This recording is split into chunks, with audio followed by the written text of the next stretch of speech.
बिस्मिल्लाहिर्रहमानिर्रहीम। अस्सलाम वालेकुम। उम्मीद करता हूँ तमाम लोग खैर आफियत से होंगे। आज मैं जो न्यू जॉब्स लाया हूँ वो बहुत ही ज़बरदस्त जॉब है। वो है वापडा से रिलेटेड, यानी कि वापडा का ही एक डिपार्टमेंट है एनर्जी का, एनर्जी ऑफ पाकिस्तान। उसमें जॉब्स आई हुई हैं जिसमें मैं आपको बताऊंगा कि किन किन पोस्टों के लिए जॉब्स आई हुई हैं, उनका एलिजिबिलिटी क्राइटेरिया क्या है, कि वो किन आपकी क्वालिफ़िकेशन क्या है जिसमें वो रिक्वायर कर रहे हैं, मांग रहे हैं, और उसके बाद इसके शराइत व ज़वाबित क्या है और उसको अप्लाई करने का तरीक़ाकार क्या है, जिसमें मैं आपको तमाम तर डिटेल समझाऊंगा। अगर आपको फिर भी कोई प्रॉब्लम है तो आप मुझसे क्वेश्चन कर सकते हैं और मैं आपको तसल्ली बख्श जवाब दूंगा। अगर आपने अभी तक चैनल को सब्सक्राइब नहीं किया तो चैनल को जल्दी से सब्सक्राइब कर लें और साथ में बेल आइकन को दबा दें ताकि नई मेरी आने वाली जॉब्स की वीडियोस आप तक आसानी से पहुंच सकें। तो बिना वक्त ज़ाय किए हम चलते हैं आज की जॉब की तरफ। तो इस जॉब का लिंक जो है मैं वो डिस्क्रिप्शन में आप लोगों को मेंशन कर दूंगा। ठीक हो गया जी, चलते हैं हम आज की जॉब्स की तरफ। तो ये हमारे पास जो जॉब है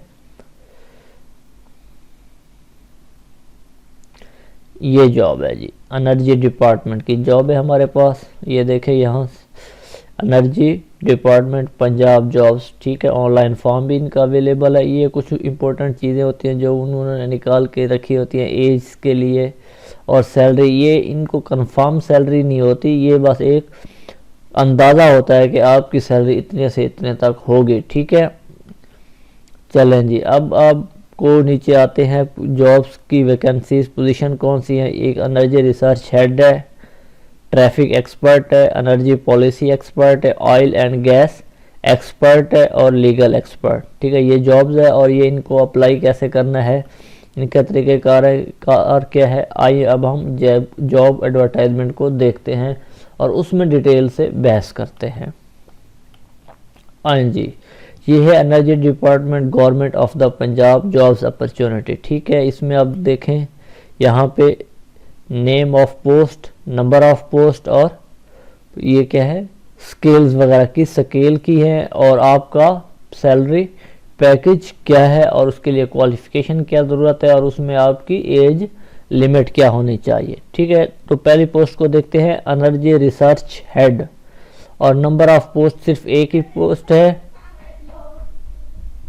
उसके बाद जो है इनकी आपकी मंथली जो सैलरी है वो 6.5 लाख रुपए है। अब इसके लिए क्वालिफिकेशन और एक्सपीरियंस आपका क्या होना चाहिए, पीएचडी या MSc engineering in electrical, mechanical, chemical from recognised university by HEC and registration with Pakistan engineering, या फिर काउंसिल, इंजीनियरिंग काउंसिल जो है उससे भी आपकी रजिस्ट्रेशन होनी चाहिए। Minimum 15 years post qualification, experience in case of PhD, अगर आपने पीएचडी की हुई है तो आपका 15 साल का एक्सपीरियंस होना चाहिए, और 20 years post qualification experience in case of MSc, अगर आपने एमएससी की हुई है फिर आपका 20 साल का एक्सपीरियंस होना चाहिए। अगर आपने पीएचडी की हुई है फिर आपका एक्सपीरियंस 15 साल का होना चाहिए, ठीक हो गया। Most process experience of dealing with policy, regulatory process etc in power sector, और पावर सेक्टर में आपका एक्सपीरियंस भी होना चाहिए, ठीक हो गया। इसमें एज की जो लिमिट है वो 45 साल से लेकर 63 साल 63 ईयर्स तक होनी चाहिए, ठीक हो गया। अब चलते हैं नेक्स्ट जो है ट्रैफिक एक्सपर्ट। इसमें भी जॉब की जो वैकेंसी है वो एक है और आपका जो स्केल होगा वो 11 होगा, और इसमें जो आपका पैकेज है वो 4,50,000 यानी कि 4.5 लाख रुपए है। इसमें आपकी क्वालिफिकेशन क्या है, candidate should be credited accountant, आपको अकाउंटेंट होना चाहिए, और कॉस्ट एंड मैनेजमेंट अकाउंट यानी कि एमबीए फाइनेंस होना चाहिए फ्रॉम रिकॉग्नाइज्ड यूनिवर्सिटी, वो यूनिवर्सिटी जो हायर एजुकेशन कमीशन से क्या हो, मंजूर शुदा हो, और कम से कम आपका अगर आपने सीए किया हुआ है, चार्टर्ड अकाउंटेंट किया हुआ है तो 10 साल का एक्सपीरियंस होना चाहिए, ठीक है। अदरवाइज आपका क्या होना चाहिए, 15 साल का एक्सपीरियंस होना चाहिए। उसके बाद आपका पास जो है वो एक्सपीरियंस भी होना चाहिए कि आपके अंदर मैटर्स रेलिवेंट के अंदर आपको डीलिंग करनी आनी चाहिए। इसके लिए जो एज क्राइटेरिया है वो बिल्कुल थोड़ा सा डिफरेंट है, 40 साल से लेकर 63 साल। अब आते हैं थर्ड के अंदर, वो है एनर्जी पॉलिसी एक्सपर्ट। इसके लिए भी जॉब की जो वैकेंसी है वो एक है और इसका स्केल भी 11वां है और इसका भी पैकेज बिल्कुल सेम है, 4.5 लाख रुपए। इसके लिए आपने एमएससी होनी चाहिए या BSc engineering in electrical mechanical, वो भी किसी यानी कि रिकॉग्नाइज्ड यूनिवर्सिटी से जो मंजूर शुदा हो एचईसी से, और पाकिस्तान एनर्जी काउंसिल से आपके पास रजिस्ट्रेशन भी होनी चाहिए। ठीक है, आपका 12 साल का एक्सपीरियंस होना चाहिए अगर आप पोस्ट एमएससी की हुई है। ठीक है, अगर आपकी एमएससी है तो 12 साल का एक्सपीरियंस होना चाहिए। ठीक है, अगर आपकी बीएससी है तो 15 साल का एक्सपीरियंस होना चाहिए। ठीक है, आपका एक्सपीरियंस होना चाहिए dealing with policies regulation law of power sector, इनके अंदर आपको डील करने का भी तरीका आना चाहिए। और इसकी भी वो जो है एज लिमिट बिल्कुल पिछली जॉब से बिल्कुल सेम ही है, क्योंकि स्केल भी सेम है, पैकेज भी सेम है, सिर्फ पोस्ट का डिफरेंस है और इसमें एज का भी वही सेम क्राइटेरिया है। अब चलते हैं पोस्ट यानी कि सीरियल नंबर की तरफ, चौथी पोस्ट की तरफ, तो वो है ऑयल एंड गैस एक्सपर्ट। इसके अंदर भी एक सीट आई है और इसका स्केल भी 11वां ही है।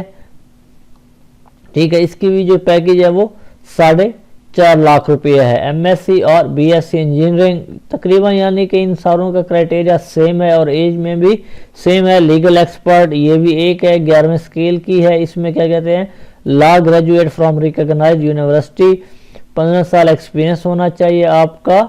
ठीक है, उसके बाद आपका एनर्जी सेक्टर के अंदर कोई एक्सपीरियंस डीलिंग वगैरह भी आपको आनी चाहिए।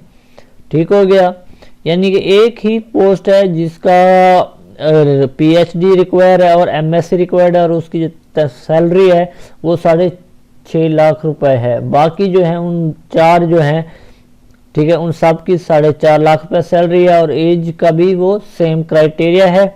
अब चलते हैं इसको अप्लाई करने की तरफ। Note number 1, application shall be submitted on the prescribed form to be downloaded from. उन्होंने अपनी एक वेबसाइट दी हुई है, इसके ऊपर क्या है, आपका जो है फॉर्म अवेलेबल है, आप डाउनलोड कर सकते हैं। और can be collected from the office of chief engineering power at below address. और नीचे उन्होंने जो एड्रेस दिया हुआ है, आप इस एड्रेस पे जाके भी ये फॉर्म कलेक्ट हासिल कर सकते हैं। Application complete in all respect shall be submitted through courier और direct at the below mention address. इसके अंदर आप क्या कर सकते हैं, कोरियर के जरूर भी भेज सकते हैं, बाय डाक भी आप उनके पास भेज सकते हैं, या फिर आप उस एड्रेस पे जाके बाय हैंड भी सबमिट कर सकते हैं। लेकिन आपकी जो एप्लीकेशन है वो हर हवाले से कंप्लीट होनी चाहिए। अगर इनकम्प्लीट है तो वो आप उसको वो सिलेक्ट नहीं करेंगे, यानी कि वो उसको एज एप्लीकेशन भी तस्वुर नहीं करेंगे, वो उसी वक्त रिजेक्ट कर देंगे। कंप्लीट, अब एप्लीकेशन जो आपने अप्लाई करनी है उसके अंदर क्या क्या चीज़ें रिक्वायर होनी चाहिए, कंप्लीट सीवी होनी चाहिए, attested copies of relevant documents, आपकी क्वालिफिकेशन के डॉक्यूमेंट्स होनी चाहिए। ठीक है, उसके साथ साथ क्या है कि आप का एप्लीकेशन फॉर्म होना चाहिए। अगर आपका एक्सपीरियंस इन्होंने रिक्वायर किया हुआ है तो वो एक्सपीरियंस भी साथ में होना चाहिए, उनकी कॉपीज भी होनी चाहिए। Candidates who have already submitted application in response to previous advertisement need not to apply. इस अप्लाई से पहले उनकी एक और अप्लाई पहले भी आई थी, ठीक है, जो अभी तक मेरे ख्याल में पेंडिंग है। तो अगर वो कहते हैं कि अगर आपने इससे पहले वाली अप्लाई के ऊपर अप्लाई किया हुआ था, पोस्ट जो उन्होंने एडवर्टाइजमेंट दी थी, आप उनको ज़रूरत नहीं है कि वो दोबारा से अप्लाई करें, उनकी वही एप्लीकेशन इसके अंदर वो क्या करेंगे, तस्वुर करेंगे और इनको भी शामिल करेंगे। ठीक हो गया। The name of post for which application is being submitted must be clearly mention at the right corner of the envelope. अब आपने अगर बजरिया डाक उनको पोस्ट की है तो आपने क्या करना है कि राइट कॉर्नर पे ऊपर आपने मेंशन करना है कि ये हम इस पोस्ट के लिए अप्लाई कर रहे हैं। ठीक है। Only short listed candidates will be called for interview. Interview के लिए वो सिर्फ जो लोग सिलेक्ट करेंगे सभी को नहीं बुलाएंगे, सिर्फ चंद एक लोगों को जो वो शॉर्ट लिस्ट करेंगे उनको बुलाएंगे। कैंडिडेट्स वर्क इन गवर्नमेंट और सेमी गवर्नमेंट एंड ऑटोनोमियस बॉडीज में भी अप्लाई थ्रू प्रॉपर चैनल। अब जो लोग गवर्नमेंट में काम कर रहे हैं या सेमी गवर्नमेंट इदारों में काम कर रहे हैं या किसी भी जो गवर्नमेंट का इदारा है उसमें काम कर रहे हैं, अगर वो भी अप्लाई करना चाहते हैं तो वो प्रॉपर चैनल के थ्रू अप्लाई कर सकते हैं, यानी कि वहाँ का वो एनओसी लेके अप्लाई कर सकते हैं।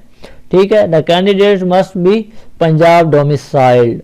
और जो कैंडिडेट्स हैं ये यहाँ पे सिर्फ जो इन्होंने बात की है वो ये कहना चाह रहे हैं कि सिर्फ पंजाब के लोग ही अप्लाई कर सकते हैं, जिनका डोमिसाइल पंजाब का है सिर्फ वही अप्लाई कर सकते हैं। Female are encourage to apply. अब वो कह रहे हैं कि जो फीमेल हैं, खवातीन हैं, लड़कियां हैं या औरतें हैं, वो उनको तरजीह दी जाएगी। ठीक है। No TA will be paid candidates for interview. जिन लोगों को शॉर्ट लिस्ट लोगों को जिन वो लोग बुलाएंगे उनके लिए वो आने का जाने का कोई खर्चा यानी कि टीए वगैरह नहीं दिया जाएगा।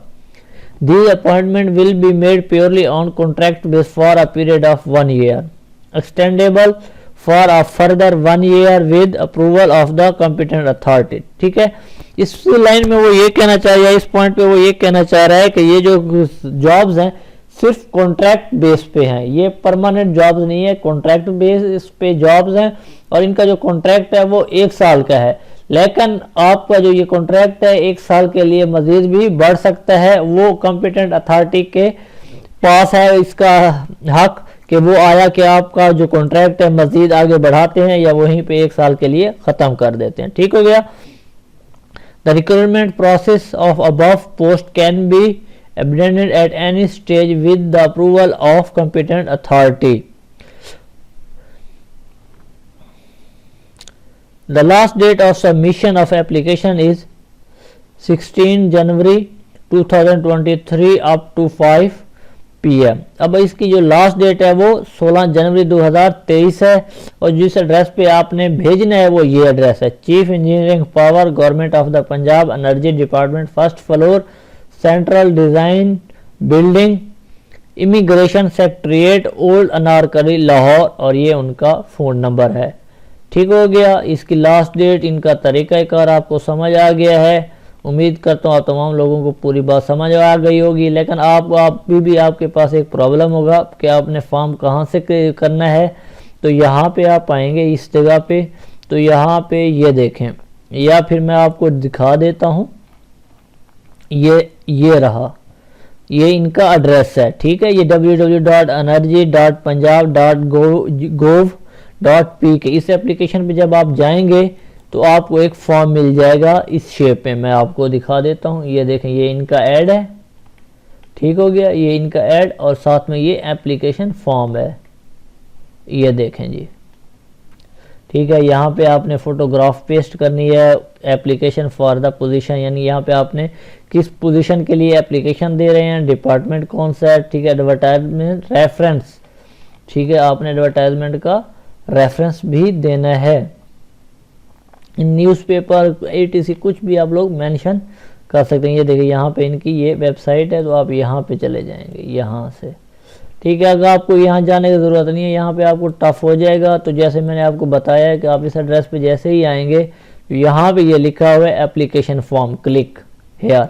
यहाँ पे आप जैसे ही क्लिक करेंगे, ठीक है, तो ये ऑटोमेटिकली इनका एप्लीकेशन फॉर्म भी ओपन हो जाएगा और साथ में ये है। ठीक है। अगर आप इनकी साइट पे जाना चाहते हैं तो वहाँ पे भी मैं आपको बता देता हूँ तरीक़ाकार क्या है। यहाँ पे आप क्लिक करेंगे, ये इनके आप वेबसाइट्स पे आ जाएंगे। ठीक हो गया। इसके अंदर आप लोगों को यहाँ पे मैं ढूंढ के दिखाता हूँ सिस्टम्स।